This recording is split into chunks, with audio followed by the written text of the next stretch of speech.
اب کسی کے ذہن میں کوئی بات ہو تو معلوم کریں۔ ایک سوال ہے میرا اہل بیت کے متعلق، یہ اللہ کے رسول اللہ تعالیٰ کے بتانے کا کیا مقصد ہے کہ اگر یہ کوئی نیکی کریں گے اس کے 2 اجر ہیں، اور اگر یہ کوئی گناہ کریں گے تو اس کا عذاب بھی دو ہے؟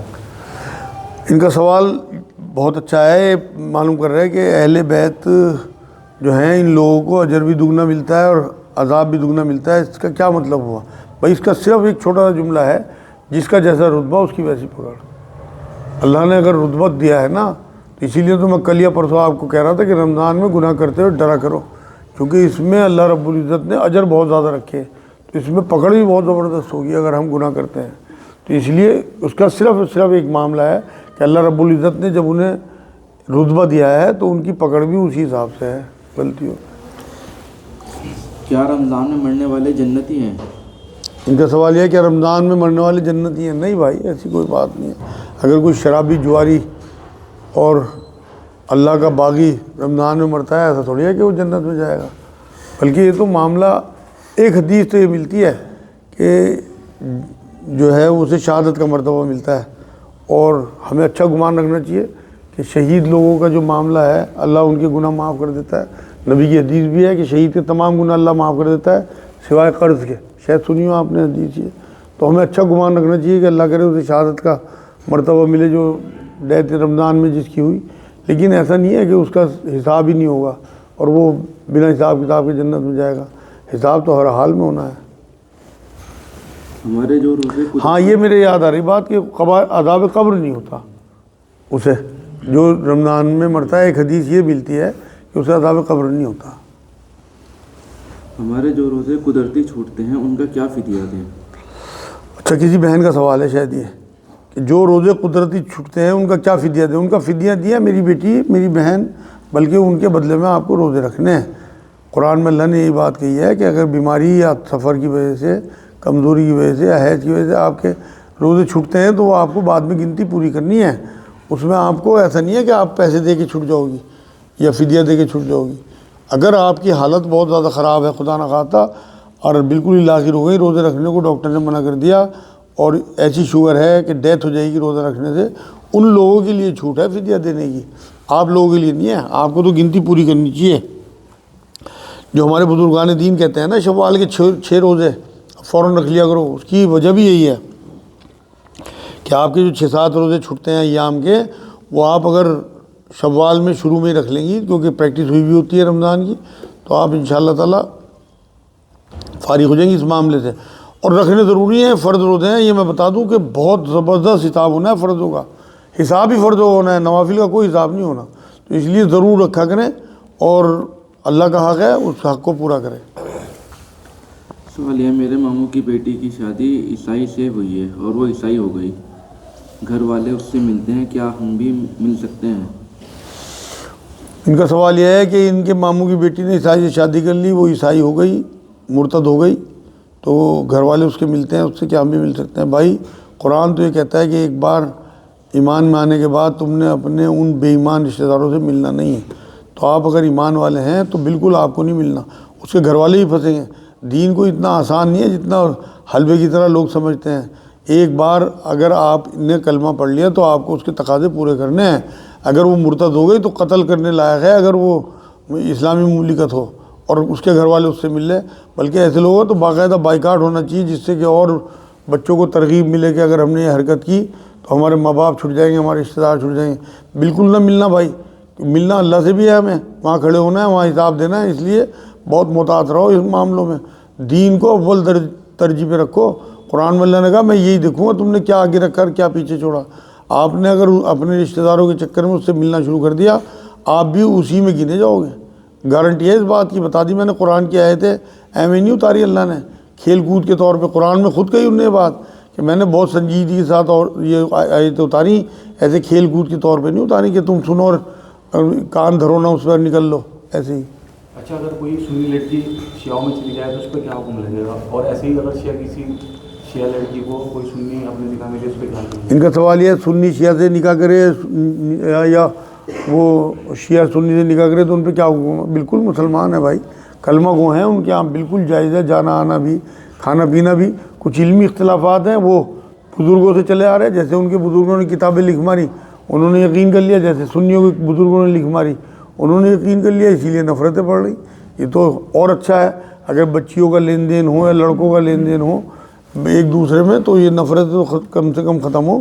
بالکل ہمارے وہ کلمہ گو بھائی ہیں، اور ہمیں یہ چاہیے کہ اگر آپ اپنے آپ کو حق پہ سمجھ رہے ہیں تو آپ ان سے رشتے جوڑو، اور پھر انہیں حق کی دعوت بھی دو.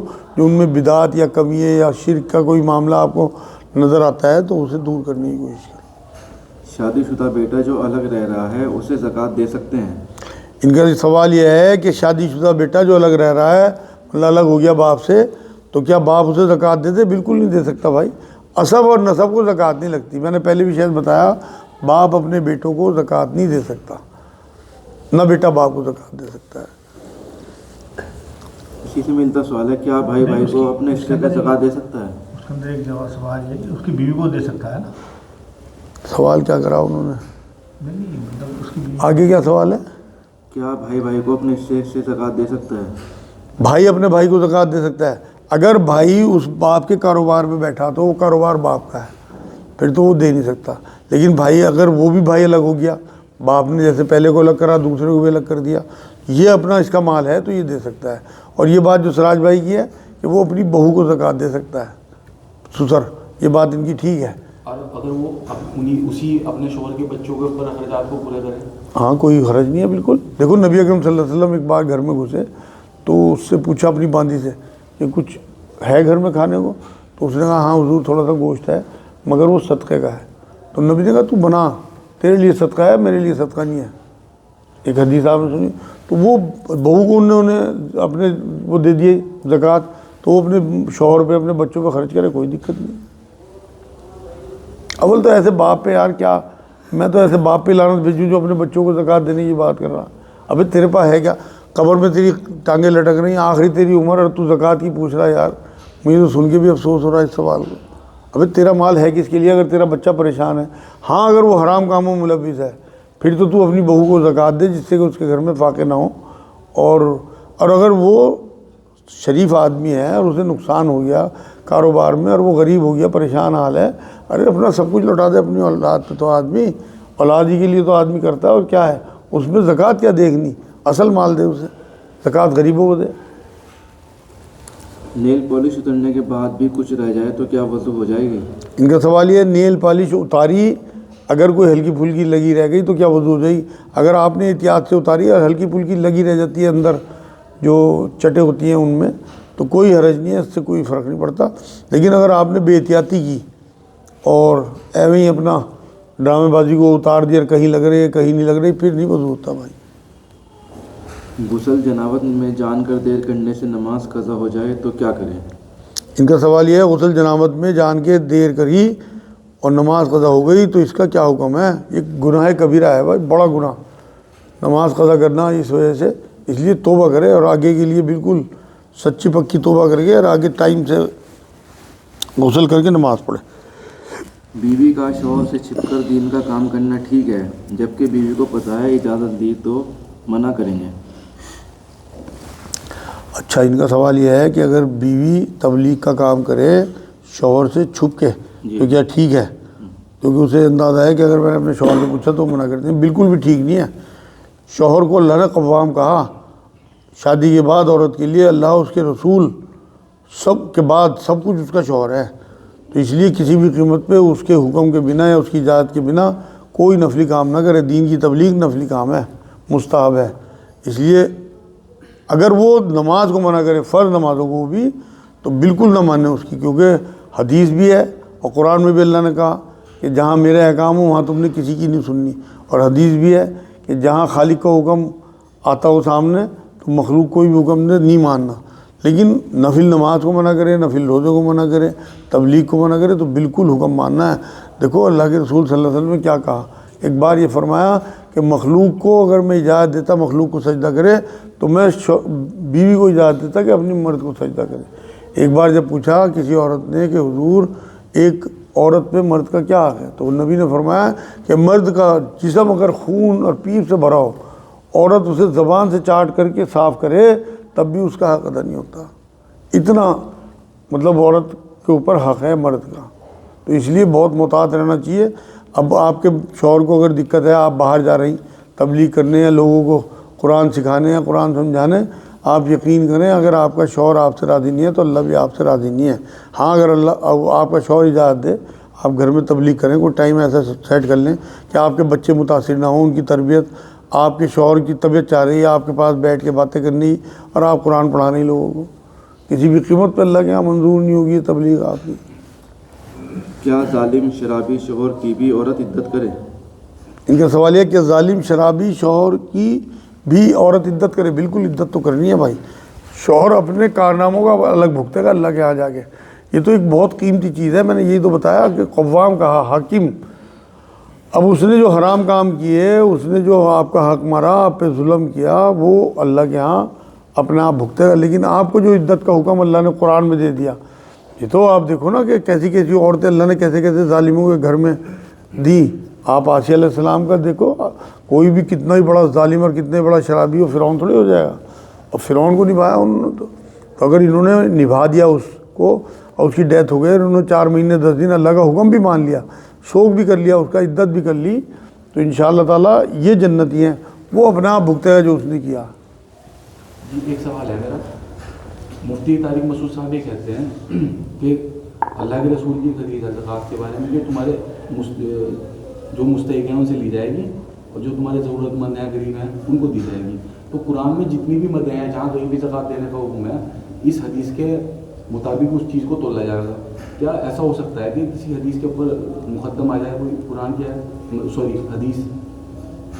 دوبارہ بتاؤ کیا کہتے ہیں؟ مفتی طارق مسعود صاحب کہتے ہیں کہ اللہ کے رسول کی حدیث ہے, ہاں, تمہارے امیروں سے لی جائے گی, غریبوں کو دی جائے غریبوں گی. کی دی جائے گی. چلو, قرآن میں اب جتنی بھی مدیں بیان کی گئی زکوٰۃ دینے کی یا ترتیب بتائی گئی ہے, وہ اس میں حدیث سے تولی جائے گی. یہ بات حقیقت ہے. اس حدیث سے تولی جائے گی کہ امیروں سے لی گئی یا نہیں, غریبوں کو دی گئی یا نہیں. غریبوں کو کس غریب کو دی گئی, ہاں, کس ضرورت مند کو دی گئی. ہاں, تو بالکل چیک ہوگی جب مدیں بیان کر دی قرآن میں اللہ نے.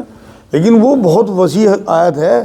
ان کا سوال سمجھ گیا بھائی, کہ ان کا کہنا یہ ہے کہ یہ اس حدیث پہ تولا جائے گا. بالکل تولا جائے گا بھائی, کیونکہ قرآن کی جو آیت ہے سورہ توبہ کی 60 نمبر آیت, اس میں 8 مدیں اللہ نے بیان کر دی.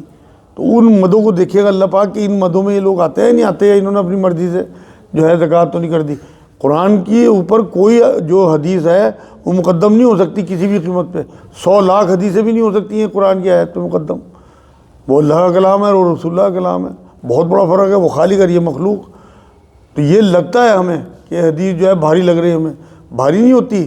اگر آپ اسے وسعت کے ساتھ آیت کو سمجھ لیں گے, سورہ توبہ 60 نمبر آیت, مسکین اور یتیم انہی کی میں اگر وضاحت کرنے بیٹھ جاؤں 2 دن لگا دوں گا.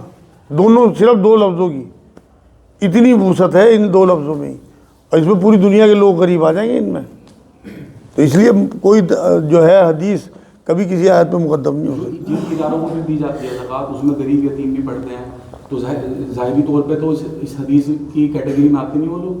نہیں, وہ جو غریب اور وہ پڑھتے ہیں وہ تو آتے ہیں اس میں, لیکن جو امیر پڑھتے ہیں اگر وہ زکوٰۃ کھاتے ہیں, سید زکوٰۃ کھاتے ہیں, تو پھر اس حدیث میں نہیں اترتے پورے. بلڈنگ دیکھتے دانش صاحب دکھائی دیتی ہے, کروڑ روپے کی بلڈنگ, اس میں چاہے غریب بھی رہ رہا یتیم بھی رہ رہا, تو وہ تو بلڈنگ کو تو لگتی نہیں زکوٰۃ میرے بھائی. سب سے پہلے تو اس بلڈنگ کو بیچ کے نہیں, بلڈنگ میں تو لگتی نہیں زکوٰۃ. یہ لوگ تو بھگتیں گے اسے, جنہوں نے اتنی بڑی بڑی بلڈنگیں زکوٰۃ کے پیسے سے کھڑی کر لی. اس مد میں زکوٰۃ میں جو 8 مدیں آج چیک کر لینا آپ جا کے, اس میں بلڈنگ کا کوئی ذکر نہیں ہے, نہ مسجد نہ مدرسہ. یہ تو پھنسیں گے, دیکھنا تم. اللہ کرے اپنی نیتوں کے حساب سے اللہ معاف کرنے والا ہے, کچھ ان کو نیتوں کے حساب سے اللہ انہیں معاف کر دے. ورنہ انہوں نے زکوٰۃ کا جو مس یوز کیا, اس قوم کی پستی میں ان کا بہت بڑا ہاتھ ہے. ورنہ کروڑوں اربوں خربوں روپے جس امت کے پاس آتے ہوں, اور اس کے بچے جو ہے وہ جاہل یتیم اور کورسوں کے لیے درخواستیں لگا رہے ہمارے پاس کہ جی ہمیں کورس دلوا دو, ہماری فیس جمع کرا دو. یہ تو سارے کے سارے امیر ہونے چاہیے جتنی زکوٰۃ آتی ہے. بلڈنگوں کے لیے زکوٰۃ تھوڑی, بلڈنگوں میں تو لگانے کو منع کیا حضور نے. بدترین پیسہ بتایا بلڈنگوں میں لگنے والے پیسے کو, شاید تم نے حدیث نہیں پڑھی. بدترین پیسہ میرے بھائی. اتنے بڑے بڑے گنبد اور اتنے بڑے بڑے مینار اور یہ لمبی لمبی بلڈنگیں, پتہ لگ جائے گا انہیں. سوال آخری, میرے بیٹے میں مردانہ طاقت نہیں تھی, میں نے اس کی شادی کر دی, اب افسوس ہے, کیا کروں؟ بڑا اچھا سوال ہے ان کا. ان کا سوال یہ ہے کہ انہیں پتہ تھا کہ ان کے بچے میں مردانہ طاقت نہیں ہے، اس کے باوجود انہوں نے شادی کر دی۔ اب انہیں اب گلٹ ہوتا ہے، مطلب افسوس ہوتا ہے کہ میں کیا کروں۔ اب فوراً اسے طلاق دلوائیں بچی کو، اور اس کے اپنی بچی سمجھ کے عدت کے بعد اس کی شادی کرائیں۔ آپ کا یہی بس کفارہ ہوگا آپ کے گناہ کا، کیونکہ بہت بڑا گناہ کیا آپ نے۔ ایک دوسرے کی بچی کو آپ نے لا کے برباد کر دیا۔ آپ اپنی بچی کو رکھ کے سوچیں سامنے میرے بھائی، اور یہ آپ کے ایمان کی بات ہے، اور آپ مبارکباد کے مستحق ہیں کہ اللہ نے آپ کو ایسا دل دیا کہ آپ یہ بات سوچ رہے ہیں۔ فوراً آپ اپنی کسی سے مشورہ نہ کرنا میرے بھائی، اگر آپ آس پاس کے ہیں تو آپ میرے پاس آ جانا، ہم دونوں مل کے انشاءاللہ یہ فیصلہ کر لیں گے۔ آپ اللہ کے دین کو آگے رکھنا، اپنے بچے سے چاہے مطلب کسی بھی طرح زبردستی اس سے طلاق دلواؤ، اور اس بچی کو آزاد کراؤ اس کے چنگل سے، اور اس کی شادی کہیں اور کرو۔ دیکھو اللہ نے فطرت بنائی ہے، اور فطرت میں جسم کے ساتھ اللہ نے پیٹ رکھا، اور پیٹ کے نیچے بھی اللہ نے ایک اعضا رکھا جو ضرورت ہے زندگی میں ہے۔ تو اس معصوم بچی کو آپ نے لا کے برباد کیا، اب آپ اسے آباد کرو۔ ایک باپ ہونے کے ناطے آپ اسے اپنی بیٹی سمجھ کے ودا کرو، اور میں آپ کے ساتھ ہوں انشاءاللہ ہر طریقے سے۔ اگر کوئی میٹنگ ہو، کسی لوگوں سے ملنا ہو تو آپ میرے مرکز لے آؤ، میں انشاءاللہ میٹنگ کر کے ان لوگوں کو دین سمجھاؤں گا۔ اور آپ کے بیٹے کو بھی اللہ نے اسے معذور کیا مان لو، تو اس کا مطلب یہ نہیں ہے کہ دوسرے کی زندگی کو برباد کرے، اسے یہ کوئی حق نہیں ہے۔ اسکول بیگ میں کلام پاک ہے، وہ بھیا جی سے گر جاتا ہے، انہیں پتہ نہیں ہوتا، تو کیا کریں اس کو؟ ان کا سوال ہے بھیا جی سے کلام پاک گر گیا اور انہیں پتہ نہیں ہوتا، کیا کریں؟ کچھ بھی نہ کریں، بس اللہ سے توبہ کر لیں کہ اللہ غلطیوں کو معاف کر دے، خطا ہے۔ اور کل میں یہاں آ رہا تھا، یہاں میرے ہاتھ میں کلام پاک تھا، گر گیا، میں نے اٹھایا چوما بس رکھ دیا، کوئی اس میں کچھ نہیں۔ گیہوں تول کے دیں ارے یار یہ ان کا سوال یہ ہے کہ گیہوں تول کے دینے چاہیے، یہ سب بنا رکھی ہیں اپنے آپ باتیں۔ دے دو گیہوں، اچھا کسی غریب کا فائدہ ہوگا، میں تو کہوں دے دو۔ لیڈیز کو جیون جنابت والا غسل پورا بال دھونے چاہیے یا خالی تیمم کے کام؟ ان کا سوال یہ ہے لیڈیز کو جنابت کے غسل میں بال جو ہے دھونے چاہیے کیا، یا پھر پورا غسل کرنا چاہیے، یا بال بندھے ہوں تو ایسے ہی؟ بھائی جنابت کے غسل میں تو بالوں پہ ایسے ہی پانی ڈال سکتی ہے، لیکن جو حیض کا غسل ہے نا اس میں اسے پورا نہانا ہے، یہ مطلب روایتوں سے ثابت ہے بات۔ اگر اس نے جوڑا باندھا ہوا ہے اور جنابت کا غسل ہے تو اس پہ پانی بہا لے، انشاءاللہ تعالیٰ اس کا غسل ہو گیا۔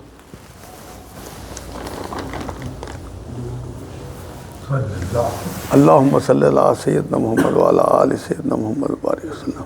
یا اللہ تو ہمارے گناہوں کو معاف فرما، یا اللہ بیٹھنا قبول فرما، یا اللہ جو پڑھا سنا اس پہ عمل کی توفیق عطا فرما، یا اللہ کسی قسم کی کوئی کوتاہی یا کوئی بات غلط نکل گئی ہو تو ہمارے دلوں سے دور فرما، جتنے خیر کے پہلو ہوں ہماری زندگی میں اتار دے۔ یا اللہ حضور کی حد درجے کی محبت عطا فرما، حضور کی خوابوں میں زیارت نصیب فرما، حضور کی سنتوں پہ چلنے والا بنا۔ یا اللہ پاک ہمیں معاف فرما دے۔ یا اللہ ایمان والی آسان زندگی، ایمان والی آسان موت عطا فرما۔ یا اللہ رمضان کا زیادہ فائدہ اٹھانے کی توفیق عطا فرما۔ یا اللہ اخلاص کے ساتھ روزے رکھنے کی توفیق عطا فرما۔ یا اللہ جو مشقت روزوں میں ہوتی ہے یا اللہ اسے ہمارے لیے نورانیت میں بدل دے، ایسا معاملہ فرما دے۔ سبحان ربک رب العزت عما یصفون، وسلام علی المرسلین۔